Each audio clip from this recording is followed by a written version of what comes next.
Filipenses capítulo 4, a partir do verso de número 1. Amém? Podeis assentar. Paulo escreve aos filipenses para encorajá-los diante das lutas e de suas aflições. Ele recomenda que os crentes vivam uma vida virtuosa. Ele, pelo menos, destaca aqui algumas virtudes pelo qual encoraja os crentes da igreja de Filipe a estar praticando, a estar vivendo, a estar demonstrando. E Paulo escreve sobre a orientação do Espírito Santo de Deus para a igreja de nosso Senhor Jesus Cristo, a quem ele servia e tinha que zelar pela igreja do Senhor. Mas eu gostaria de destacar pelo menos duas ordenanças do apóstolo Paulo aqui. Na verdade, uma recomendação e uma afirmação que ele faz, que é a respeito da alegria. Ele diz para a igreja: alegre-se no Senhor. Às vezes essa palavra pode parecer soar tão vazia, irmãos, quando nós estamos diante de alguns problemas, de algumas situações. Você chegar para o irmão que está passando uma dificuldade, seja ela em qualquer área da sua vida, e você chegar para ele e falar: alegre-se, irmãos. E essas palavras, ela parece não fazer nenhum sentido nesse momento, parece não ter nenhuma força, nenhum resultado para nós que muitas vezes estamos nessa situação. Mas é sobre isso que eu quero falar, sobre a alegria. A outra é sobre a paz de Deus que excede todo o entendimento, né?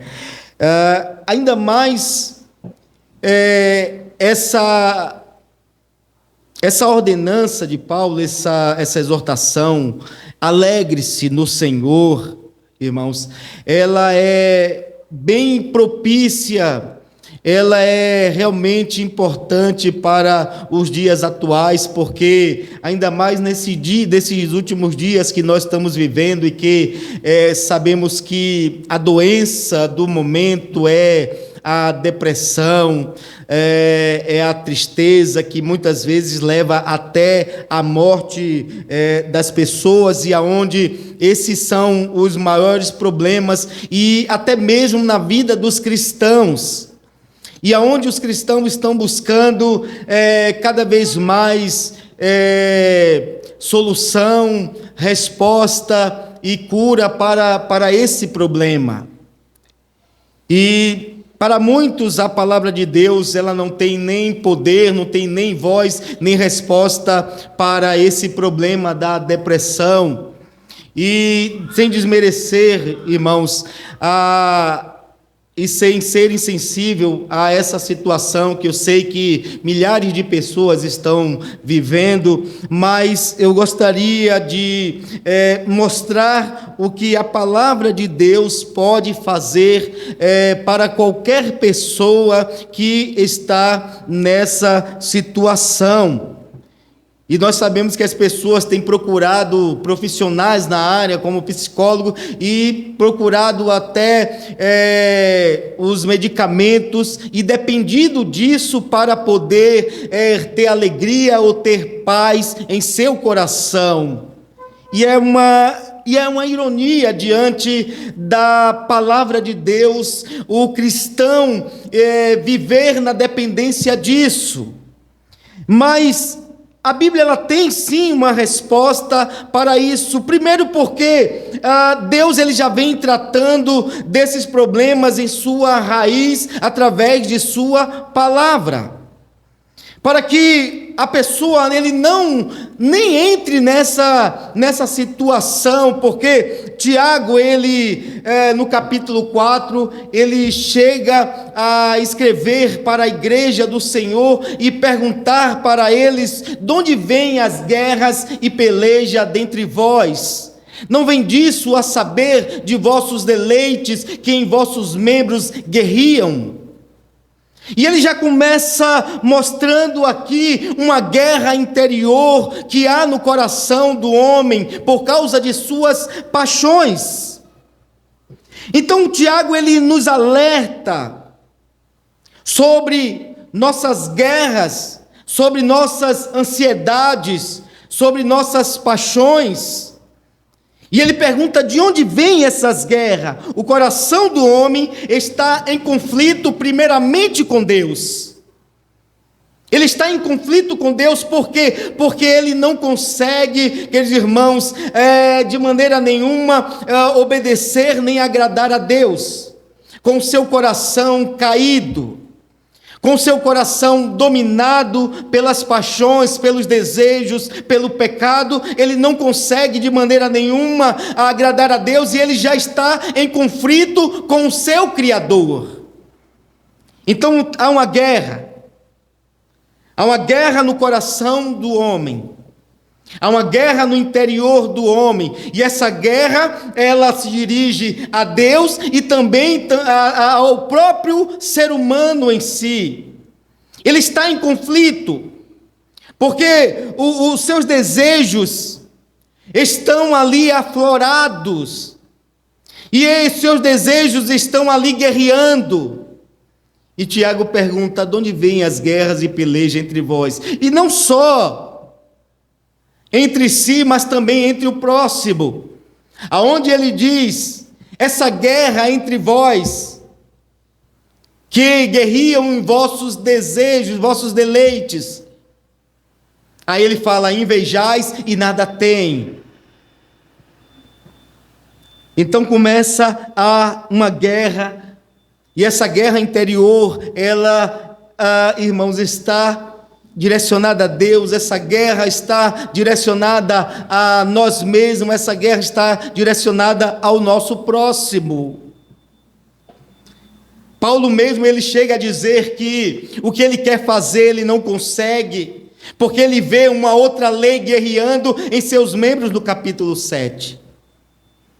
Você vai ver Paulo falando também em Gálatas, no capítulo 5, 19 ao 22, que o Espírito milita contra a carne contra o Espírito, para não satisfazer uns aos outros.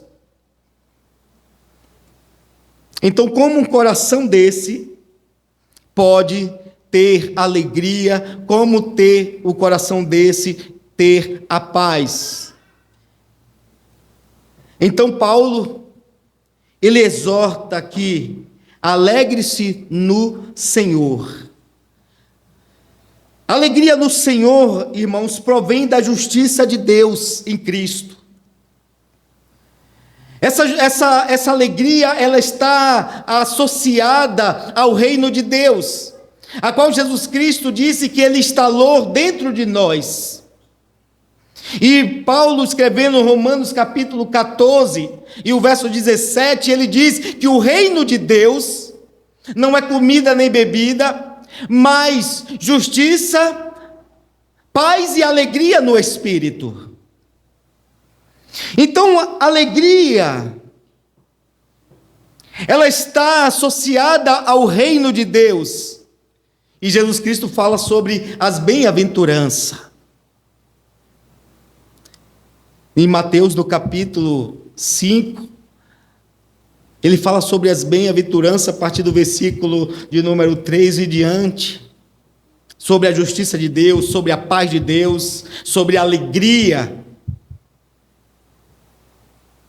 Então, ele diz, alegre-se no Senhor, mas O que é interessante é olhar para a vida de quem está dando esse conselho, quem está encorajando.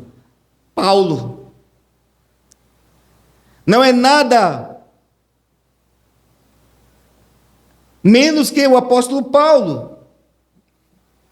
O apóstolo de nosso Senhor Jesus Cristo, que já tinha passado por tantos sofrimentos, por tantas aflições em sua vida. No capítulo 11, verso 24 ao 27, ele vai descrevendo a situação que ele já viveu de sofrimento. Logo no início da sua conversão, o apóstolo Paulo ele é rejeitado pela igreja de Jesus. Ele é rejeitado. Ele se converte e tem uma verdadeira conversão. E quando ele tenta se aproximar dos seus irmãos em Cristo, ninguém quer contar com ele, e as pessoas diziam, não, ele está se fazendo, se fingindo, para tentar nos aprisionar, para tentar nos matar. Então ele já recebe a rejeição da igreja. É com muita insistência de Barnabé que o introduz no seio da igreja, que faz com que a igreja olhe ele com os outros olhos. Então ele recebe rejeição. Ele começa a ser perseguido pelos seus irmãos pátrios, os próprios judeus, que o considera agora como traidor, o persegue. E aonde o encontrava, procurava apedrejá-lo, procurava prendê-lo. E ele descreve seu sofrimento. Ele fala dos seus açoites. Quanta pisa ele já levou, quantos açoites ele recebeu. Ele fala que ele passou fome, ele fala que passou sede, ele fala que ficou nu, ele perdeu seus bens. Tudo isso o apóstolo Paulo passa. E é ele que dá o conselho. É ele que diz, alegre-se no Senhor. Então observa que a alegria do apóstolo Paulo não se baseava em circunstância. Porque esse é o problema. É o nosso problema nessa geração. A nossa alegria tem por base os bens materiais, ou o trabalho, ou a carreira. É nisso que nós estamos contentes, é nisso que nós estamos satisfeitos. Mas quando isso desaparece, a alegria também desaparece. E essas coisas materiais, irmãos, dinheiro, casa, bens materiais, tudo isso, elas são temporais e passageiras. Então um crente não pode ter por base como alegria as coisas materiais, as pessoas, como amigo, como emprego, como dinheiro, como os bens materiais, porque Salomão disse que essas coisas é vaidade, é como sopro, é como vento. E olha que ele fala isso por experiência própria. Quando ele escreve Eclesiastes, no capítulo 2 em diante, ele descreve, ele diz, nada que meus olhos desejou, eu neguei. Eu tive qualquer mulher, de todas as espécies, todo tipo de mulher ele teve. Ele teve gados, ele foi o homem mais rico, teve plantações, ele teve bem material, ele teve tudo, mas ele disse, olha, isso aí não trouxe felicidade para mim. E quando a Bíblia relata isso, amada igreja, é para nosso aprendizado. E nós, como crentes, devemos confiar na palavra de Deus, que o que o Senhor está nos dizendo é a verdade. Então, o Senhor, Ele nos mostra, pela experiência de Salomão, que essas coisas são passageiras, não traz uma felicidade duradoura. E aí que muitas vezes nós, Como pessoas, não entendemos quando determinada pessoa que tem tudo isso e muito mais acaba se suicidando ou tendo uma depressão profunda. E procurando especialistas para poder lhe ajudar, trazer alegria, trazer paz ao seu coração, ele se torna dependente dos medicamentos, para ver se ele tem um pouco de alegria, para ver se ele tem um pouco de paz. E muitos acabam, irmãos, sendo conduzidos à morte. Mas a sua alegria é baseada em circunstâncias. Algo que o cristão, nós como cristão, não podemos ter. Então o apóstolo Paulo diz: alegre-se no Senhor. Alegre-se no Senhor, porque Ele é eterno. E Ele diz para vivermos uma vida não ansiosa, não vivermos uma vida preocupada, mas viver uma vida virtuosa. É assim que nós precisamos viver. E essa vida virtuosa é visando o retorno de nosso Senhor Jesus Cristo. Ele diz aqui, olha, versículo 4: alegre-se sempre no Senhor. Novamente te direi, alegre-se. Seja a amabilidade de vocês conhecida por todos. Perto está o Senhor. Não ande ansiosos por coisa alguma, mas em tudo, pela oração e súplica e com ação de graças, apresente seus pedidos a Deus.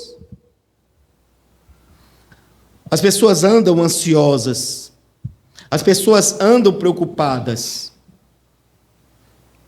mas ele diz para o cristão a se alegrar e viver uma vida virtuosa, olhando sempre para a vinda de nosso Senhor Jesus Cristo. Jesus está perto de retornar, e o Senhor, Ele fará justiça, o Senhor nos dará consolo, o Senhor nos abençoará.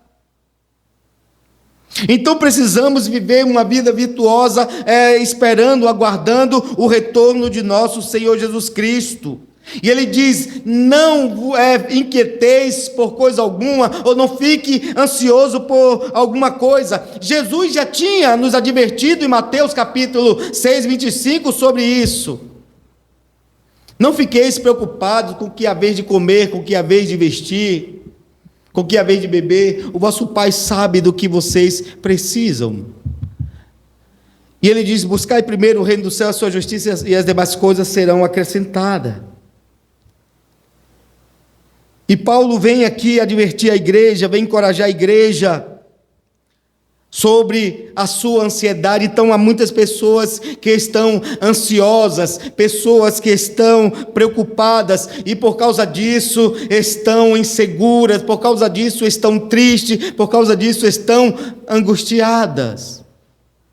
E muitas pessoas têm chegado a tirar a sua própria vida, porque a sua alegria é circunstancial, porque ele está dependendo de coisas temporais e passageiras, ao invés de se alegrar no Senhor, em sua promessa, em sua obra, em seu poder. Porque todas essas coisas, como dissemos, ela passa. Então, quando ele diz para que a gente não fique preocupado, ansioso por qualquer coisa, irmãos, ele está dizendo: não deixe essas coisas tirar a sua alegria, nem a sua paz. Por quê? Porque é isso que acontece. Quando nós ficamos ansiosos, ficamos preocupados, ficamos duvidosos, ficamos inseguros, ficamos entristecidos. E aquilo vai tomando o nosso coração, nosso semblante, nosso corpo vai reagindo àquilo que está no nosso coração, e aí vem a angústia.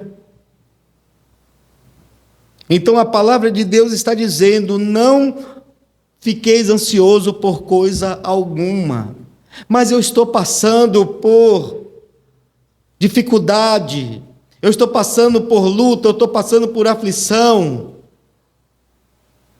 Mas o que é que ele está nos dizendo? A ansiedade e a preocupação deve ser combatida com oração. Essas coisas devem ser combatidas com oração. Veja o que ele diz aqui, olha: não andeis ansiosos por coisa alguma, mas em tudo pela oração e súplicas, e com ação de graça apresentem seus pedidos a Deus. Não fique preocupado, não fique ansioso. Pelo contrário, confie no Senhor e apresente sua causa a Ele. O apóstolo Pedro, em sua primeira carta, no capítulo 5, verso 7, ele diz: lançai vossas ansiedades aos pés do Senhor, porque Ele tem cuidado de vós.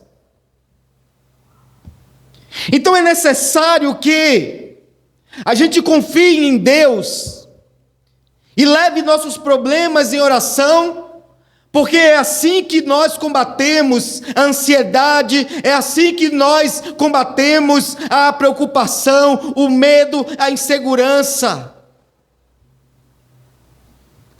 E devemos tomar cuidado para que essas coisas ela não evolua, para que ela não mude de grau, para que ela não se agrave em nossa mente, em nosso coração.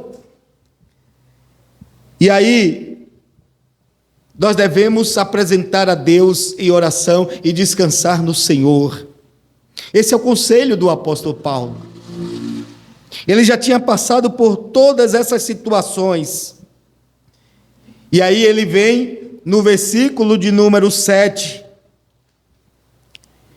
e diz: e a paz de Deus, que excede todo o entendimento, guardará o coração e a mente de vocês em Cristo Jesus. A paz de Deus, que excede todo o entendimento. A paz é um dos atributos de Deus, irmãos. Esse atributo, ele comunica a nós, os seus servos, e ele dá essa paz por meio da graça. É um favor, é um dom de Deus, e é um fruto do Espírito Santo. Quando nós tivermos problemas, situações, luta, adversidade, todos esses tipos de coisas que pode trazer preocupação, ansiedade e angústia ao nosso coração, a paz de Deus, ela é transmitida ao coração do crente para tranquilizá-lo, para deixá-lo tranquilo, para acalmar seu coração.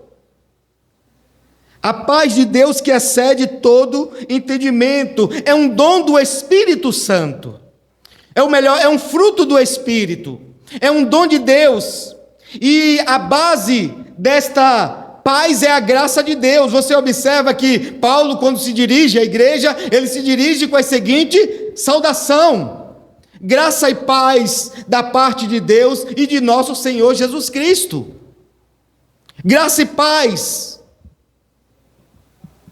Então, essa paz de Deus, ela domina o coração do homem.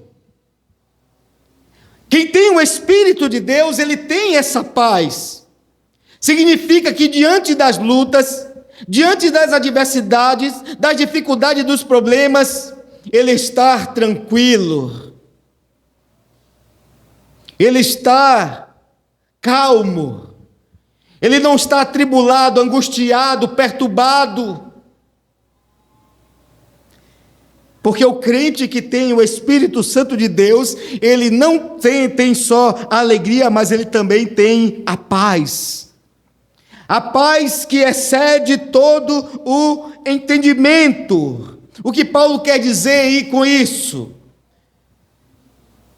Assim como ele falou do amor de Deus que excede todo o entendimento, Ou seja, esse amor é insondável.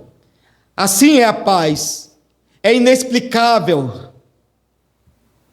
Então, a paz de Deus também é como o amor de Deus, que nós não podemos explicar, que nós não podemos sondar, que nós não podemos, irmãos, explicar como essa paz, ela se dá, mas nós podemos senti-la. O crente pode sentir essa paz.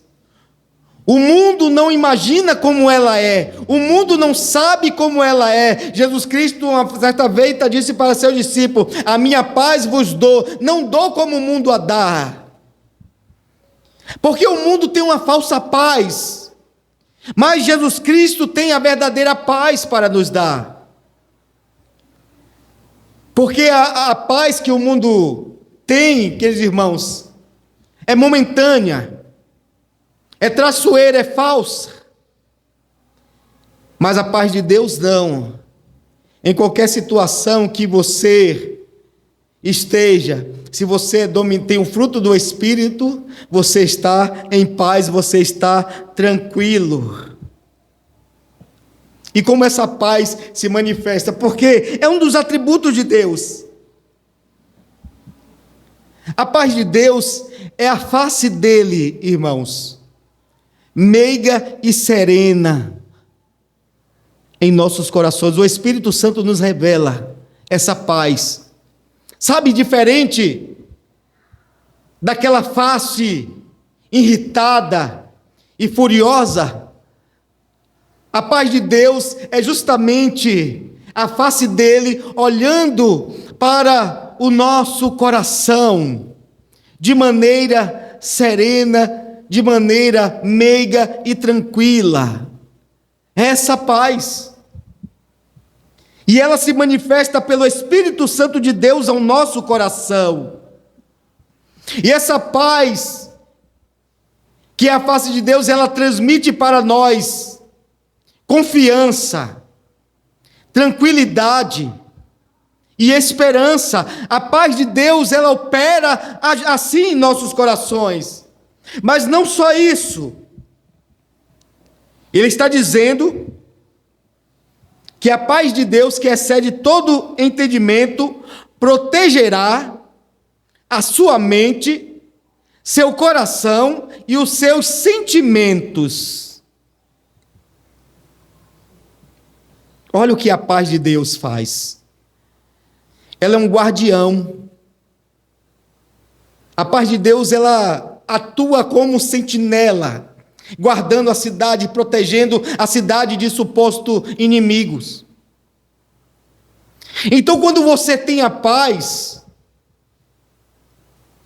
o seu coração está protegido. Protegido de quê? De pensamentos ruins, de pensamentos negativos. Que quando as coisas começam a acontecer de forma desfavorável a nós, a nossa mente começa a trabalhar, e sempre no sentido negativo, só produzindo imaginações ruins e piores. As coisas estão desfavoráveis e a mente começa a trabalhar. E nós começamos a imaginar coisas, e a dúvida começa a surgir. E o desespero começa a bater, mas ele está dizendo que a paz de Deus, que excede todo o entendimento, ela protegerá sua mente.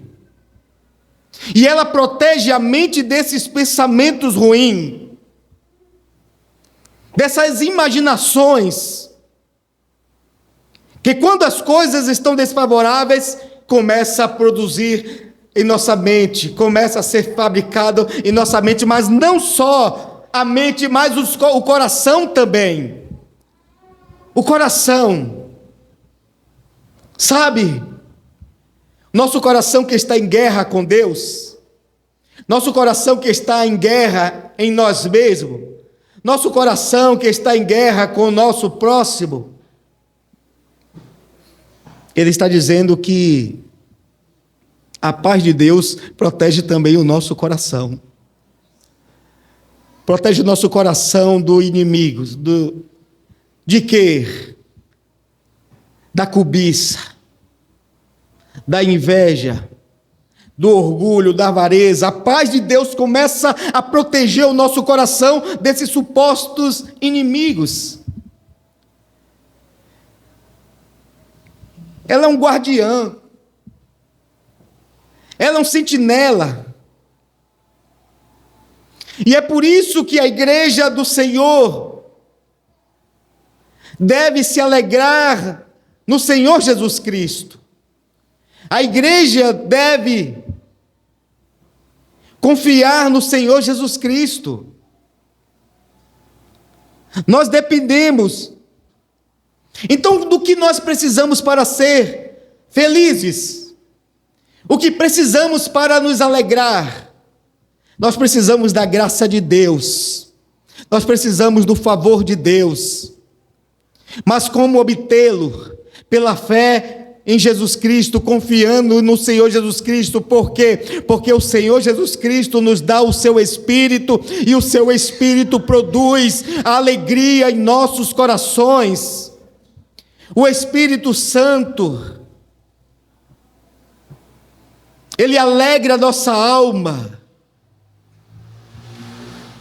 Lembra do que o salmista diz no Salmo 46? Vamos ler o Salmo 46, tão conhecido da igreja,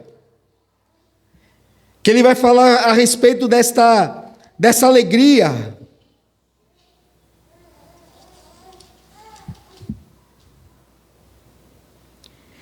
Deus é o nosso refúgio e fortaleza, socorro presente na adversidade. Por isso não temeremos, ainda que a terra trema e os montes afundem no coração do mar, ainda que estrondem as suas águas turbulentas e os montes sejam sacudidos pela sua fúria. Há um rio, versículo 4, há um rio cujas correntes alegram a cidade de Deus, o santuário da morada do Altíssimo. Deus está no meio dela e ela não será abalado. O santuário, a morada do Altíssimo, é a sua habitação, e ele habita nela pelo seu Espírito.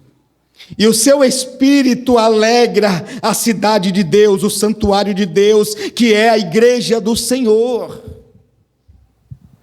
É o Espírito que nos dá essa alegria, e a paz de Deus, que excede todo o entendimento, guardará a vossa mente, o vosso coração e os vossos sentimentos. Você não será atingido. As adversidades, as lutas, não vai ferir você. Você vai permanecer alegre, você vai permanecer tranquilo, sereno, com a paz de Deus no coração. Você vai permanecer intacto. E olha para a vida do apóstolo Paulo. Por quê? Porque a sua alegria estava em Cristo. Está na hora de você transferir a sua alegria para o nosso Senhor Jesus Cristo. Porque é tão ruim, é tão triste viver na função e na dependência de coisas, irmãos, tão pobre, tão fraca, tão frágil, tão temporal. Porque hoje nós estamos alegres, amanhã estamos tristes. Mas quando nós estamos confiando no Senhor, a nossa alegria é eterna, a nossa alegria é constante, a nossa alegria é permanente. É incompatível. É incompatível a vida de um cristão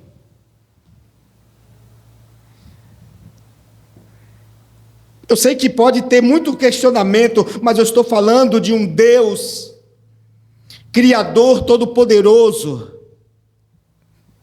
Eu não estou falando de qualquer Deus, não. Eu estou falando do Todo-Poderoso, do Criador, daquele que criou o homem em toda a sua essência, espírito, alma e corpo, que conhece os corações, que foi Ele que produziu a nossa mente e os nossos pensamentos. Eu estou falando desse Deus, esse Deus que Ele é a paz, que é o Deus da paz, esse Deus que dá alegria aos corações que estão entristecidos, esse Deus que é todo poderoso, que pode fazer além daquilo que nós podemos imaginar. É desse Deus que eu estou falando, porque a confiança das pessoas não está mais em Deus. A confiança de muitos crentes está em seus recursos, está em seu trabalho, está em sua carreira, está em seu dinheiro, em seus bens materiais, está em pessoas, está em homem, está em profissionais, mas eles deixaram de confiar em Deus. É por isso que a sua alegria nunca vai entender um coração, um crente pobre de Maré de Si viver uma vida de alegria. Nossa, e isso, antigamente, isso era a vida do cristão. Crente, humildes, sem recursos, mas era alegre. Tinha uma palavra poderosa para alegrar o coração dos ricos. Crentes humildes, eles eram pobres, mas eles eram ricos da graça, como disse Paulo. Rico da graça, o que nós precisamos é ter essa riqueza em nossos corações. Sabe por quê? Porque a gente não fica escravo dos bens materiais. Nós não ficamos sofrendo mudanças de sentimentos. Hoje eu estou bem, amanhã eu estou mal. Hoje estou bem, amanhã não está.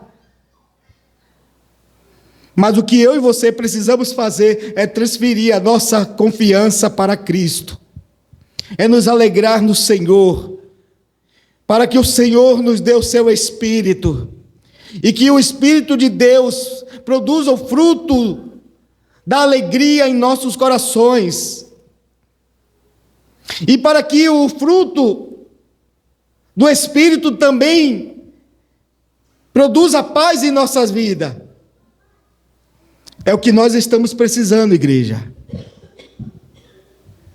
Porque o que tem de crente deprimido, o que tem de crente, irmãos, entristecido, angustiado, perdeu a razão de viver. Por quê? Porque a razão de viver dele são os bens materiais. Os bens dele estão focados nas coisas dessa terra. Não está focado em Cristo. É por isso que tem esta vida. Mas no momento que ele transferir a confiança dele, a fé dele para Jesus Cristo, e ele recebeu o Espírito de Deus, juntamente com os frutos do Espírito, a sua alegria será constante e permanente. Ele terá razão e motivo para viver, porque ele viverá para a glória de Deus, aquele que o salvou e libertou, e aquele que deu alegria e paz ao seu coração. Ele viverá para a glória desse Deus.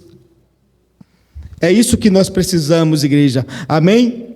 Que Deus abençoe a sua vida por meio desta palavra e que você deposite sua confiança no Senhor. Fiquemos em pé.